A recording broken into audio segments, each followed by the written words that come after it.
And today we're talking about a very interesting substance called collagen, which is all over and throughout your body.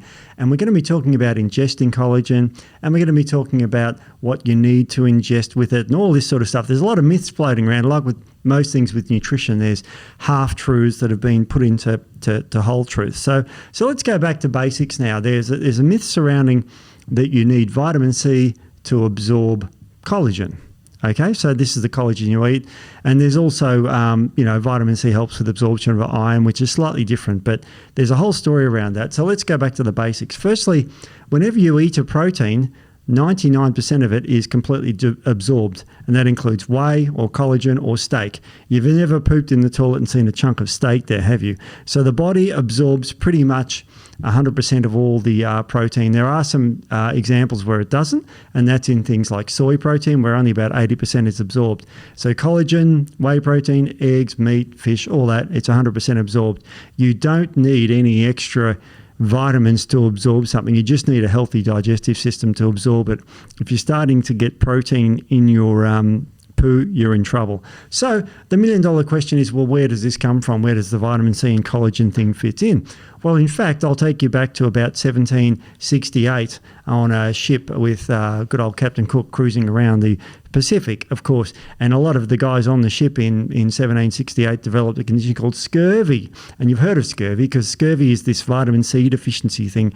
And they get all sorts of yucky symptoms. Because you've got to remember, if you're a limey, and I'll explain where that comes from in a bit, like someone who lives, in a ship, they're eating biscuits and flour and nothing fresh because they're at sea for weeks and months on end. So they become vitamin C deficient. And one of the symptoms they get is bleeding gums and a breakdown of their collagen in their mouth. They didn't know what it was at the time, of course. And, of course, they got this massive bleeding disorder. So all the collagen broke down.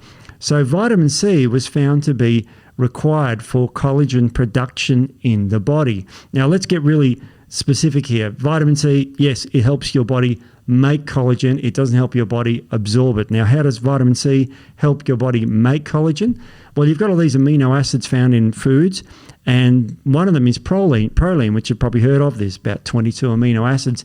And what you need vitamin C to do is to hydroxylate proline. Now, hydroxylate is just means a chemical bond to it to turn it into hydroxyproline. And that's the direct precursor to all your collagen.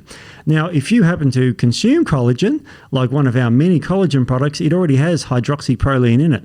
So you don't need the vitamin C to you still need vitamin C for your health, of course, but you don't need the vitamin C to make your own collagen because you're ingesting hydroxyproline. So they're also, like vegan Amitos has hydroxyproline already in it. So if you're a vegan, you don't want to have the collagen, you can still get hydroxyproline. So the vitamin C thing came in this, they realized that it was a breakdown of connective tissue. Now, where does the term limeys come from? Well, limeys was a term used for these people because they found that lime juice actually cured the scurvy. And of course it did, because of course vitamin C is quite high in lime and other fruits and vegetables as well. So that's where the term limeys came from. So when you look at vitamin C and its absorption of collagen, you don't need to absorb it, but vitamin C is needed to make it. Now we've got an interesting story about iron, which is related to collagen, by the way, because you need iron also to hydroxylate proline. Now, iron needs to be absorbed. Now, a lot of the iron you eat, there's two forms. There's the 3+ and the 2+ forms, okay? The 2+ is the heme form. That's the one you want to absorb. This is the one that's absorbed very easy. The 3+ doesn't get absorbed very well. So what you need is to make that 3+ a 2+ iron. Okay, I hope that's not a rude signal anymore. It means peace in the Pacific in 1945. I don't know what it means now, so I'm probably offending someone.